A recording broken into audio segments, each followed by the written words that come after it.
Caitlin's question was, I narrow strengthen questions specifically, I narrow them down to 2 a lot.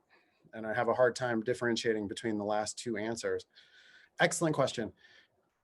I think my advice is not really related to strengthen questions specifically as much as it is related to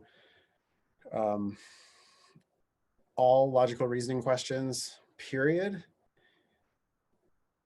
You're probably doing the test too passively, hoping that A is correct, then hoping that B is correct, then hoping that C is correct, then hoping that D is correct, then hoping that E is correct. Next thing you know, you've got 2 good answers or more, you know. You got to flip that and you got to do the test more actively.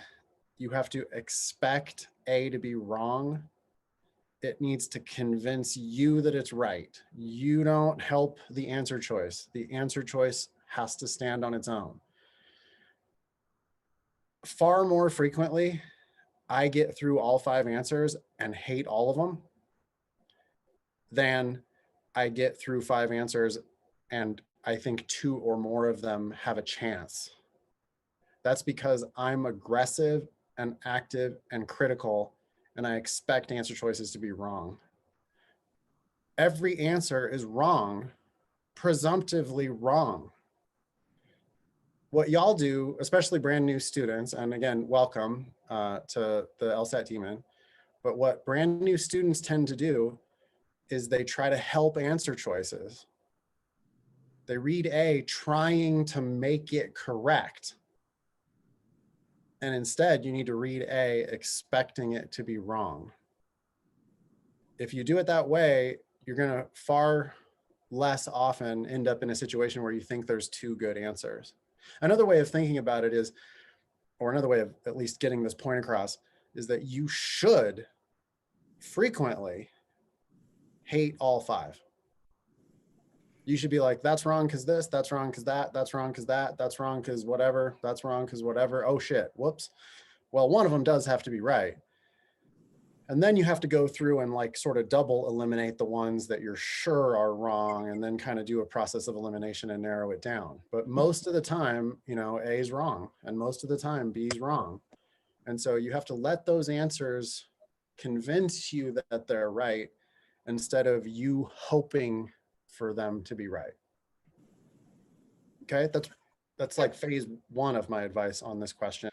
My other bit of advice is that you need to be predicting the answers in the first place. So you need to be attacking the argument, telling them why their argument is bullshit.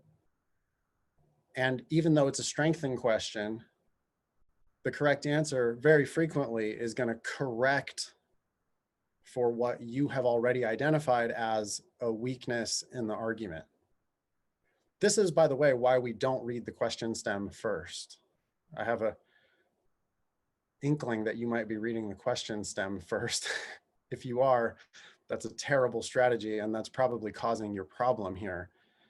But whether or not you are reading the question stem first, if you are, you got to stop doing that. You got to read the argument instead, and you always attack the argument. We're going to be super critical of the argument. We're going to tell them why their conclusion does not necessarily follow from their premises. And then when we find out that it's a strengthening question, we might have an idea that, oh, well, I saw that this was a giant hole in the argument. I was yelling about the hole in the argument. The correct answer very frequently is going to plug that gap in the argument. And that's predicting the answer. That's doing the test actively instead of doing the test passively. The right answer it can be like similar in type to the answer you predicted. It's good that you're predicting answers. No, we're not going to always predict exactly the answer.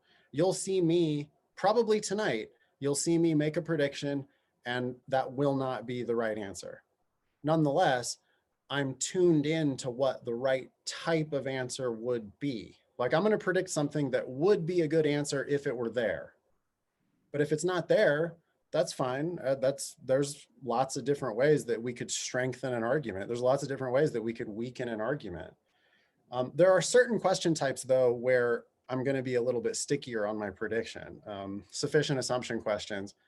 have to take the evidence that we have and force the conclusion that we want. And sufficient assumption questions are super predictable for that reason. Main conclusion questions as well. You have to be able to tell them what the conclusion of the argument is, and you should predict what you want, and then you've got to go find what you want. But strengthen questions have a wide range of possible answers. Same with weaken. Strengthen, it's just, hey, which one of these 5 helps the argument the most? And you might have made a prediction that would be great, but if it's not listed, you got to roll with it and pick the next best thing, the one that helps the argument somewhat. Usually the wrong answers are really, really wrong. I mean, the wrong answers are really bad. Like they'll either weaken the argument or they'll be totally irrelevant. And you should be able to, you predict it, and then you also do a process of elimination. So sometimes you nail it. You'll also see me do that tonight, probably. Other times you make a prediction and then it's not there. So you have to just kind of chop away the 4 obviously wrong answers and you'll be left with the one that's right.